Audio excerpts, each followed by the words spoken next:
बारे में चर्चा करेंगे। किसी गतिशील वाहन को नियंत्रित करने अथवा उसे पूरी तरह से रोकने के लिए जिस प्रणाली का प्रयोग करते हैं उसे हम ब्रेक प्रणाली कहते हैं। इस ब्रेक प्रणाली को संचालित करने के लिए दो चीजों की मुख्य रूप से जरूरत होती है। पहला नंबर है ऊर्जा का स्रोत और दूसरा नंबर है उससे संचालित होने वाले उपकरण। यहाँ जो हम लोग जो उपकरण इस्तेमाल करते हैं उसी को हम लोग ब्रेक गियर के नाम से जानते हैं। जैसा कि आप जानते हैं हम लोग दो तरह की ब्रेक प्रणाली का इस्तेमाल करते हैं, न्यूमेटिक ब्रेक प्रणाली और यांत्रिक ब्रेक प्रणाली। जिसमें से न्यूमेटिक ब्रेक प्रणाली को दो हिस्सों में बांटा गया है, वैक्यूम ब्रेक प्रणाली और कंप्रेस्ड एयर ब्रेक प्रणाली। यांत्रिक ब्रेक प्रणाली को भी दो हिस्सों में बांटा गया है, एक लीवर टाइप और दूसरा स्क्रू टाइप। आज के तारीख में जो हम लोग यांत्रिक ब्रेक प्रणाली इस्तेमाल करते हैं वो गाड़ियों में हैंड ब्रेक के रूप में इस्तेमाल करते हैं।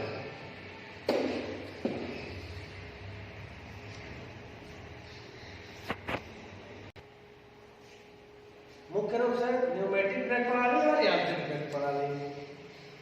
और यांत्रिक ब्रेक प्रणाली को दो हिस्सों में बांटा गया है, लीवर टाइप और स्क्रू टाइप।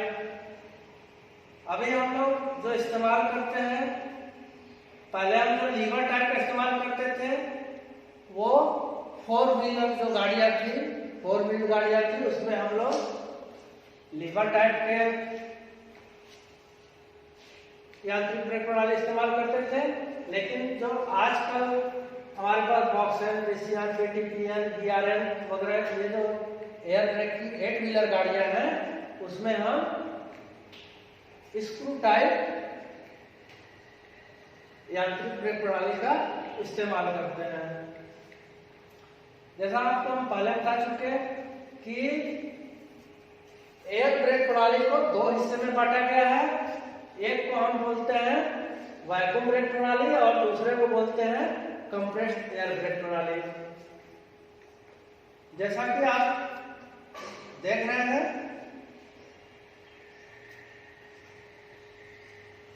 ये हमारा वैक्यूम ब्रेक प्रणाली के लिए है कि इंजन में 42 सेमी प्रेशर होता था और ब्रेक में 32, औसत जो है 37 सेंटीमीटर का, पैसेंजर में 50, 44 और 47, सुपर पार्ट में 56, 53 और 54। क्योंकि अब ये गाड़ी ये रिटायर हो गया है ब्रेकिंग सिस्टम। अभी जो हम गाड़ी इस्तेमाल करते हैं एयर ब्रेक प्रणाली, और एयर ब्रेक प्रणाली में हमारा एयर ब्रेक मालगाड़ी का ब्रेकिंग सिस्टम जो है 180 सेकंड में रिलीज हो जाता है, एयर ब्रेक प्रणाली में 90 सेकंड में, और वैक्यूम ब्रेक मालगाड़ी में 6 से 7 मिनट का समय लगता था और वैक्यूम सवारी गाड़ी में 4 मिनट का समय। इस तरह से आप देख सकते हो कि वैक्यूम से कितना अच्छा हमारा एयर ब्रेक प्रणाली है।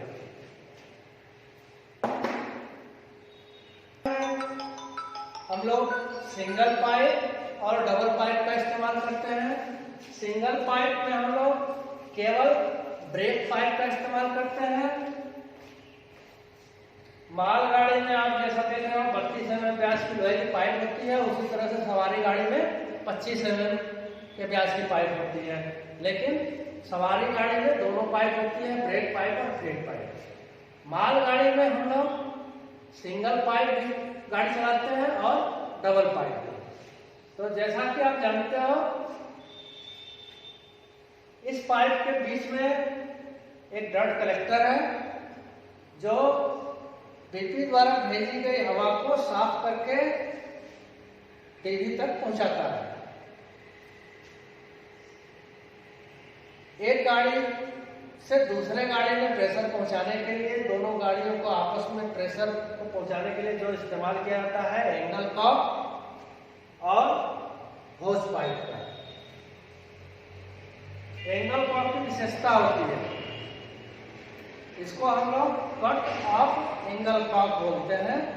कट ऑफ का मतलब कि इसको जैसे आप बंद करोगे प्रेशर जो है कट हो जाएगा और जो सामने पाइप में बचा हुआ प्रेशर है वो ऑफ हो जाएगा। यहाँ वेंट होल होते हैं, कुछ एंगल कॉक में यहाँ होते हैं और कुछ में यहाँ नीचे होते हैं, जिसकी वजह से जैसे आप इसको बंद करते हो सामने की पाइप से जो प्रेशर बचा हुआ है वो इन वेंट होलों से बाहर निकल जाता है और प्रेशर ऑफ हो जाता है। इसलिए हम लोग इसको कट ऑफ एंगल कॉक के नाम से भी जानते हैं।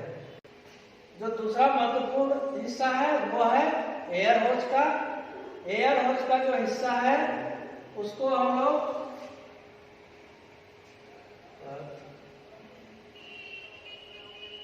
तीन हिस्सों में बांट सकते हैं एयर होज को। एक यहाँ ऊपर का हिस्सा, यहाँ से यहाँ का, दूसरा नीचे ये पाम का हिस्सा और तीसरा हिस्सा इसका रबर होज का हिस्सा। इसके ऊपरी हिस्से में जिसको हम इस ऊपर वाले हिस्से को हम लोग पाम एंड बोलते हैं, निप्पल एंड इसको बोलते हैं और इसको रबर होज बोला जाता है।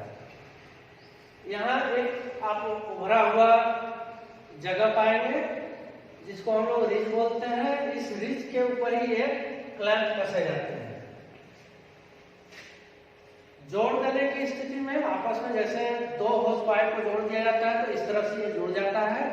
हमेशा जो बीपी होज का स्थिति होता है वो लेफ्ट हैंडेड होता है और एफपी होज का जो स्थिति होता है वो राइट हैंडेड होता है। तो ये हमेशा बीपी बीपी के साथ जुड़ती है और एफपी एफपी के साथ जुड़ती है। दो पाइप को जोड़ने के बाद उन जोड़ों से रिसाव नहीं हो, हवा का प्रेशर लीक न करे, उसको रोकने के लिए हम लोगों ने एक एमयू वाशर का इस्तेमाल किया जाता है। ये एमयू वाशर कटने फटने की स्थिति में चेंज किया जा सकता है।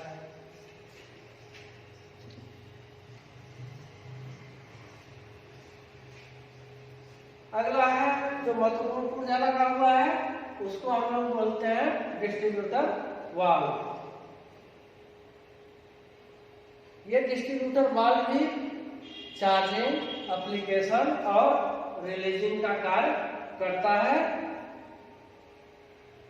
स्थिति के अनुसार जो उस समय स्थिति होती है उसके अनुसार हम लोग इससे काम ले सकते हैं। आवश्यकता के अनुसार हम लोग इसके आइसोलेटिंग हैंडल को ऊपर उठा करके बेबी को आइसोलेट करके गाड़ी को हम आईए कर सकते हैं, इनएक्टिव कर सकते हैं ब्रेक को। डिस्ट्रीब्यूटर वाल्व का जो मुख्य कार्य है एयर ब्रेक प्रणाली के सभी पुर्जों के बीपी प्रेशर से चार्ज करना, बीपी प्रेशर कम करने पर ब्रेक लगाना, बीपी प्रेशर पुनः चार्ज करने पर ब्रेक रिलीज करना। बेबी के अंदर अतिरिक्त एयर प्रेशर की कमी होने से पूरी ट्रेन के बीपी प्रेशर में जल्दी कमी आती है, जिसकी वजह से पूरे ट्रेन में एक समान ब्रेक लगता है। ऐसा नहीं है कि आगे की गाड़ी में ज्यादा ब्रेक लग रहा है उसके पीछे वाले में कम, उसके पीछे वाले में कम, ऐसा नहीं होता है। इमरजेंसी ब्रेक एप्लीकेशन करने पर बेबी ब्रेक सिलेंडर प्रेशर को सीमित करता है और अधिकतम ब्रेक सिलेंडर का जो प्रेशर होता है 3.8 प्लस माइनस 0.1 kg प्रति सेंटीमीटर स्क्वायर। सर्विस कंडीशन के अनुसार ब्रेक एप्लीकेशन एवं ब्रेक रिलीज का समय नियंत्रित करता है। ये सब डीबी के काम है।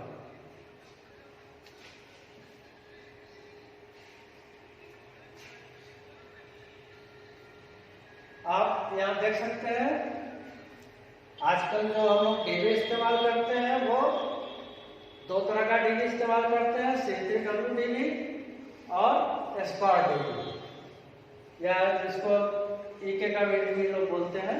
तो आप लोग देख लो इसको कैसे आप पहचान लोगे। बाहर से देख करके आप पहचान सकते हो कि कौन सा डीबी C3W है और कौन सा डीबी स्क्वायर का है।